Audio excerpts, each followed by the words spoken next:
Hello, everybody, and welcome to episode 2 of Art and Its Meaning, I guess we could call it.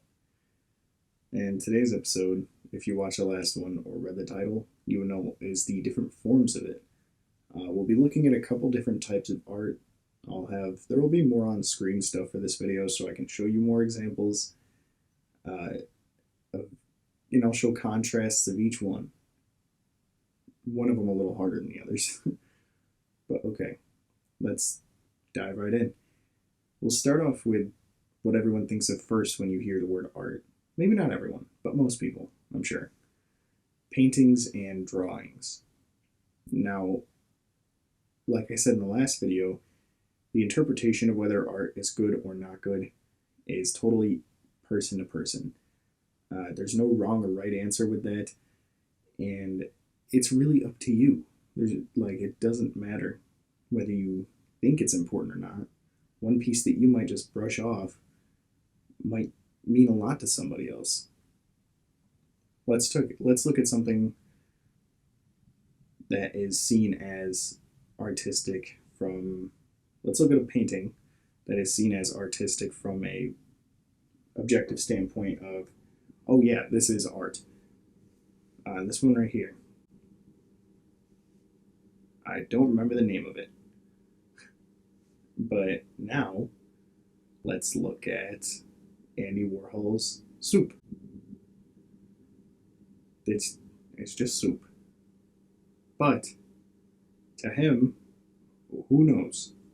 Maybe he felt that was his magnum opus. And as simple as it is, it's still art. The difficulty in what's put into it isn't what exactly makes it art. It's whether the artist felt it was art, you know? Like, I don't know. For example, let's take Instagram as a huge catalyst to this. You have people who take pictures of their meals. They think it's art. Me personally, I don't quite understand it. But that doesn't matter. As long as they're happy with it, that's what's important. Now, let's move on to another one, is movies. I think that both Chapter 2 and The Notebook are works of art, but in different ways. Whereas I think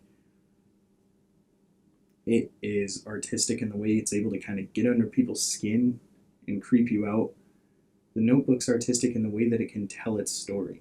Not that it doesn't have a good story, but The Notebook's is objectively better. Well, I guess not objectively. It is better in my opinion. But that's what I mean, is you can think two pieces of work in the same medium are very artistic, but you don't have to see it in the same way because it's a very broad term. Let's throw another one in there. The Water Boy. I think that's artistic in its premise and its sense of humor, you know? And you can really throw art into any sentence. Like, you could be studying a fungus and say it's the art of science. You could be solving an equation and call it the art of mathematics. But we're talking from a basic standpoint here. Which is why I didn't get too much into like the Adam Sandler one. It was just the It and Notebook were really good ways to show that, in my opinion. Another one is sculpting, whether it's stone or ice or hedges. Sculpting is another big one.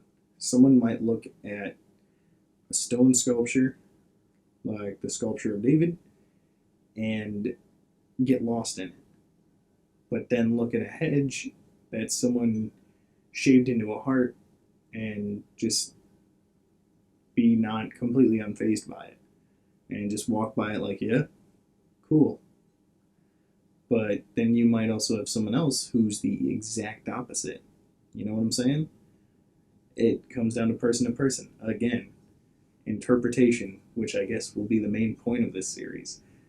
And it just, the way in the meaning of art, although there is a textbook definition, I was going to write it down and I forgot. That's on me. But although there's a textbook definition for it,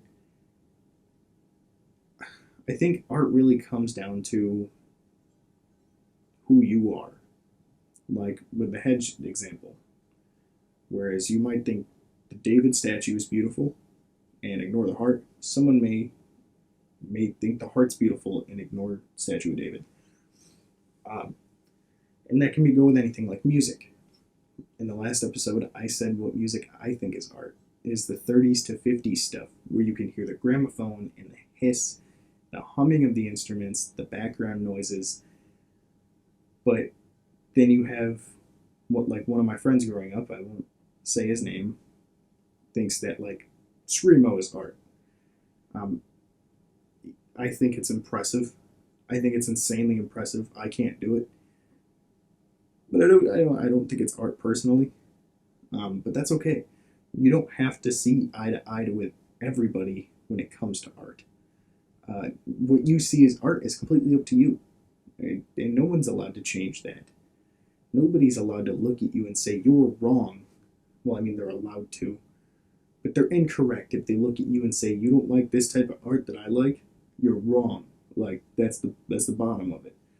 You can't do that because, and I've been saying it this whole time, is it's very person to person. It's a personal thing, and I keep repeating myself on that point too because that's, and I'll probably say it a couple more times because it is so important to remember.